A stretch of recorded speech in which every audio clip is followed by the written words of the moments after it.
여러분 반갑습니다. 조성환입니다. 인생에 대한 주제를 가지고 토론하게 돼서 기쁘고요. 제가 지금까지 살아보니까 인생은 고난의 연속이었습니다. 그런데 그 고난을 어떻게 하는 태도에 따라서는 엄청나게 전화위복이 되기도 합니다. 그래서 인생을 대하는 태도, 이것이 가장 중요한데, 이번 태도를 어떻게 견지할까, 이거에 대해서 강의를 하고자 합니다. 그날 봬요. 반갑습니다. 여러분 반갑습니다. 모티베이터 조수환입니다. 반갑습니다. 제가 60대 중반 넘도록 이렇게 살아보니까 인생은 고난의 연속이더라고요. 그런데 인생을 대하는 태도, 이거에 따라서 엄청나게 결과가 달라진다는 사실을 저는 알았습니다. 그래서 저는 먼저 부탁하고 싶은 것이, 어떠한 상황이든 항시 자기 자신을 동기유발시켜라. 그래서 제가 책 제목을 모티베이터라고 이렇게 적었어요. 그리고 제가 하나 부탁하고 싶은 거는 꼭 책을 써라, 이 얘기를 하고 싶어요. 책을 쓰면서 각오도 다지고 또한 본인이 정리가 될 수 있더라고요. 그래서 인생은 스스로 동기유발시키는 사람한테 온다, 이런 말씀을 꼭 드리고 싶어요. 제가 얘기했지만 인생이 계속 고난의 연속이에요. 그런데요, 어떻게 고난을 대하느냐에 따라서는 이게 엄청난 기회가 된다는 사실을 저는 평생 온몸으로 알았어요. 그러면 한번 닥친 시련이 그걸로 마지막이면 좋은데 또 와요. 근데 그때마다 대하는 태도를 올바로 견지하고 내 생각을 올바로 견지하면 완전 바뀝니다. 그래서 결론부터 얘기하면 인생은 말한 대로 된다, 생각대로 된다, 꿈꾼대로 된다, 이런 얘기를 하고 싶어요. 그 말의 힘은요, 어마무시하게 정말 큽니다. 우리가 그랬잖아요. 직장 생활 저는 오랫동안 했거든요. 근데 직장 생활 하면서 신입사원 때 윗분이 야, 너 똑바로 못해? 라고 했어요. 좋은 말인데 그 말이 저한테는 상처로 다가오더라고요.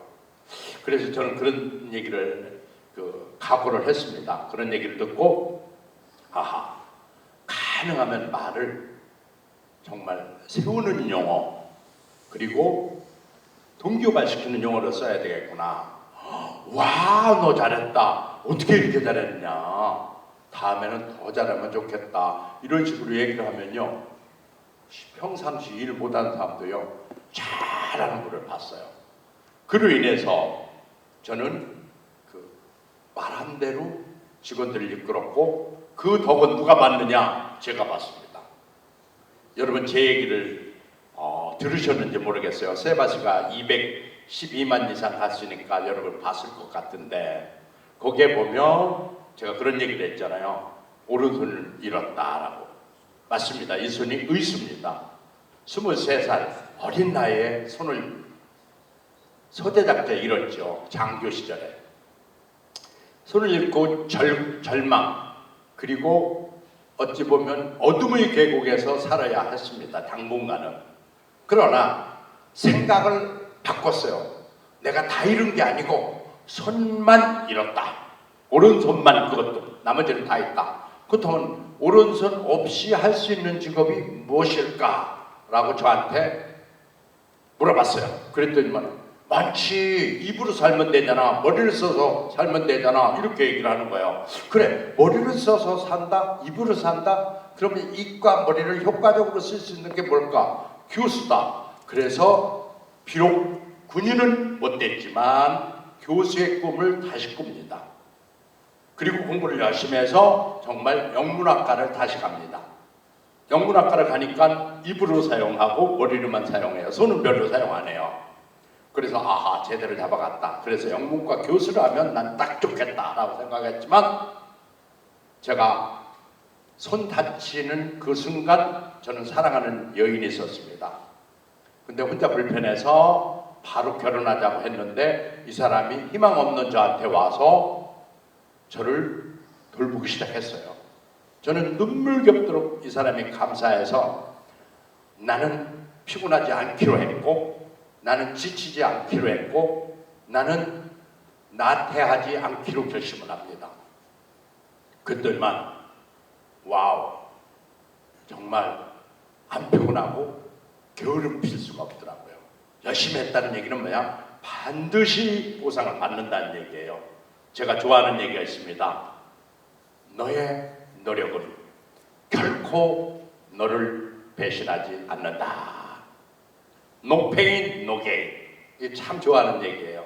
고통 없이 얻어지는 건 아무것도 없다. 그러나 그 고통마저도 즐겨라. 그러면 된다. 그래서 피할 수 없으면 즐겨라. 이런 얘기를 하세요. 그래서 제 자신한테 끊임없이 말을 하고요. 그리고 끊임없이 나는 할 수 있다라고 생각했어요. 손이 없어서 다 이룬 게 아니라 손만 잃었다. 그 나머지 다 했으니 못할 게 아무것도 없다. 그래서 저는 교수의 꿈을 꾸고 있었는데 학교 때 아기가 2명이 생긴 거예요. 결혼을 학생 때 했는데. 그래서 애들을 먹여 살려야 되니까 교수는 할 수가 없었어요. 우선 돈을 벌어야 됐어요. 그래서 취직하려고 했는데 취직이 안 돼요. 왜냐면 손 없는 사람 싫다는 거죠. 그래서 고민 끝에 어떻게 생각했냐면 손을 얘기하지 말자. 처음부터. 그렇게 하고 그냥 보통 사람으로 합격해서 회사 다니다. 나중에 들켰다면 저도 합격해서 다니고 있는 사람을 나가라고 할 수는 없겠지라고 해서 그렇게 용기를 내가지고 생각을 바꾼 거예요. 생각을 바꾸니까 정말 긴 스토리지만 짧게 얘기하면 저는 최종적으로 합격을 하고 그 회사에 잘 다닙니다. 두 번째 꿈이 무너진 거죠. 첫 번째 꿈, 군인의 꿈 무너졌습니다. 고난이죠. 큰 고난이죠. 손도 없고. 두 번째 꿈, 교수 되겠다는 꿈도 무너졌습니다. 왜? 애기 2명을 가진 애들을 부양을 해야 되니까요. 그러나 꿈이 좌절될 때마다 저는 또 다른 목표를 계속 세운 거죠. 그랬더니만요, 교수가 된 것보다도 군인이 된 것보다도 훨씬 잘 됐어요. 이 얘기를 책으로 썼는데 그게 모티베이터입니다. 그게 베스트셀러가 돼서 전국에 강의를 가게 되고 또 인세가 나오게 되고 또 제 이름이 나오게 돼서 KBS 강연백도시, KBS 아침마당, 세바시 각종 CBS를 포함한 기독교 채널에 다 나가게 됩니다. 즉 군인이 됐으면 절대로 근처에도 못 갈 그러한 방송에서 신문에서 다 저를 캐스팅해서 오라고 그래요. 그래서 제가 꿈꾸던 선한 영향력을 줄 수가 있던 거예요. 그리고 만약에 교수가 됐다 할지라도 어느 학교에 박혀서 평생 교수로 끝났을 텐데 아까 얘기했지만 그러한 유명세는 가져올 수가 없었죠. 그러니까 1차 꿈이 사라진 것이 절망이 아니고 2차 꿈이 사라진 것이 절망이 아니고 계속해서 앞으로도 어떤 절망이 또 올지는 모르나 계속 되더라는 거죠. 그러나 그때마다 절대로 포기하지 말고 꿈을 다시 꿔라. 그것도 크게. 그러면 다 이루어진다. 이런 얘기를 하고 싶어요. 그 직장에 들어갔습니다. 직장에 들어갔으면 고난이 끝났느냐? 아닙니다. 제일 죽겠는 게 공항에 가서 외국인들 온다고 피켓 들고 있는 일이에요. 팔이 무지개 아파. 그리고 회사로 들어가면요, 이 왼손 하나밖에 없는데 막 계약서 이런 걸 번역을 해야 돼요. 팔 무지개 아파. 이 팔 하나, 왼손 하나 남은 거 아주 정말로 못 견디게 아픈 거예요. 그런데 생각을 바꿉니다. 이렇게 복견되게 아프다고 고통이라고 생각하지 말고 가장 중요한 서류를 내가 제일 먼저 본다고 생각을 바꾸자. 그랬더니만요, 회사에서 가장 중요한 서류만 번역이 되는데 그 번역을 제가 제일 먼저 하고 있다는 거죠. 그렇다면 뭐냐면 제일 먼저 중요한 서류를 제가 본다는 얘기잖아요. 이렇게 생각만 바꾸니 정말 아주 좋은, 선하게 흘러가는 거예요. 모든 게. 아하, 그래서 인생은 말한 대로 된다. 생각대로 된다. 그리고 손이 없다고 핑계대기 참 좋아요.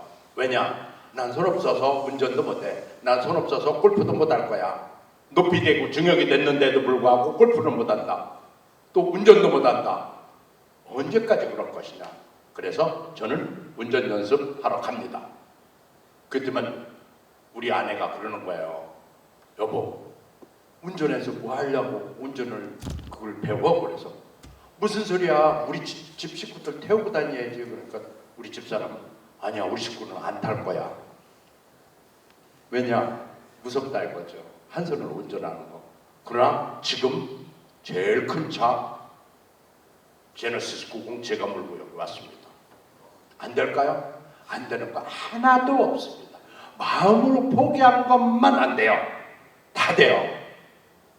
또 골프 한 손으로 어떻게 합니까? 두 손으로 막 때리던데요. 아닙니다. 알고 보니까요, 허리 돌려서 스윙하는 거예요. 왼손 뻗는 거예요. 그러니까 한 손이라서 안 되는 게 아무것도 없다는 사실을 저는 알았어요. 그래서 저는 꿈을 크게 갔습니다. 아하, 회사에서도 나 서로 안 뽑으려고 애를 썼지만 나를 뽑아놓으니 나중에 그룹 회장님은 저를 제일 예뻐했습니다. 왜? 제가 하는 것마다 성공을 시켰으니까요. 마케팅으로 저는 아주 대형 히트 작품을 냅니다. 샴푸 아린스가 하나로 샴푸 히트, 그리고 2080 치약 히트, 화장을 할 때보다 지우는 것이 중요해요. 클렌징 크림 히트, 거의 다가 히트합니다. 왜? 저는 할 수 있다고 자신감을 가졌고, 또한 할 수 있는 방법을 끊임없이 생각을 했고, 그리고 잘 됐을 때에 그 그림을 꿈으로 그린 거죠.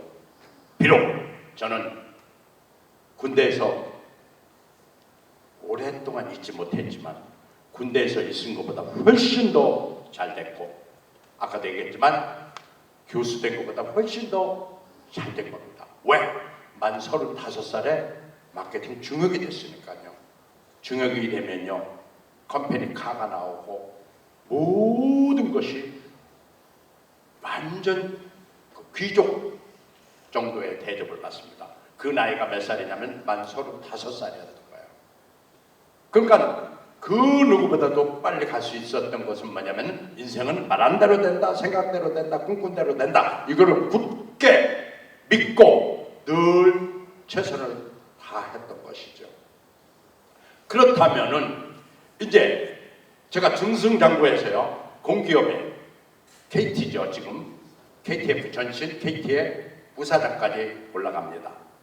부사장까지 올라갔는데 참으로 제가 스스로 대견했습니다. 야, 여기까지 한 손 가지고 올라왔어. 두 손 가지고 앵간한 사람 못 올라오는 이 자리를 얼마나 영광스럽겠습니까? 그런데 KTF가 갑자기 통합이 돼요. 그래서 부사장 자리를 잃고 말입니다. 그럼 또 좌절, 또 실망, 이거까지잖아요. 그러나 저한테는 몸에 익숙해 있는 게 있었습니다. 어떠한 상황이든 난 결코 좌절하지 않을 거야 라는 게. 그리고 어떠한 상황이든 나는 길이 없으면 내가 길을 만들고, 정말 길이 없으면 내가 길을 찾는다, 이런 신념이 있거든요. 그러니까 길을 찾아봤어요. 다른 사람들은요, 회사에서 55세 잘리면요, 쉽게 말하면 파이어 당하면요, 그냥 집 갑니다. 부끄러워서 움직이지를 못해요. 저는 반대를 했습니다. 역발상을 했죠. 온갖 아는 사람한테 다 소문냈습니다.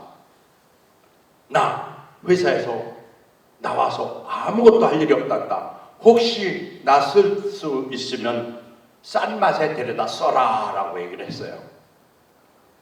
그러니까 싼 맛이 뭡니까? 우리 회사로 오신다면은 월급 KT에서 준 것보다 더 드리겠습니다. 그리고 KT에서 타던 차보다 훨씬 더 좋은 차를 드리겠습니다. 오시겠습니까? 많은 곳에서 연락이 받아요. 그 중에서 세라젬이라는 회사에서 연락이 왔어요. 세라젬 그 온열기로 유명한 회사인데 이 회사는 굉장히 회장님이 배포가 커요. 그리고 스케일이 커요. 저한테 그 봉급 하나도 안 깎고 그대로 올 테니까 사장으로 해주세요. Why not? 저는 바로 부사장에서 빨리 잘린 게 저한테는 사장으로 빨리 가는 길이었어요. 그래서 세라젬에서 가서 중국에서 5년 동안 사장을 합니다. 글로벌 마케팅을 하죠. 우리는 늘 이런 얘기를 하고 싶어요. 할 수 없어도 할 수 있다고 나한테 말하지 않으면 기회가 없다. 우선 할 수 있다고 말하라. 이런 얘기를 꼭 드리고 싶어요. 그리고 우리는 늘 약점에 포커스를 둡니다. 이 손이 아프다 그러면 이 손을 신경 써요. 사람들은 계속. 그러다 보니까 이 손 신경 쓰는 사이에 시간과 에너지와 이런 것들이 다 낭비가 되는 거예요. forget, 잊어버려라. 약점은 잊고 네가 가진 강점에 집중해라. 몰입하라.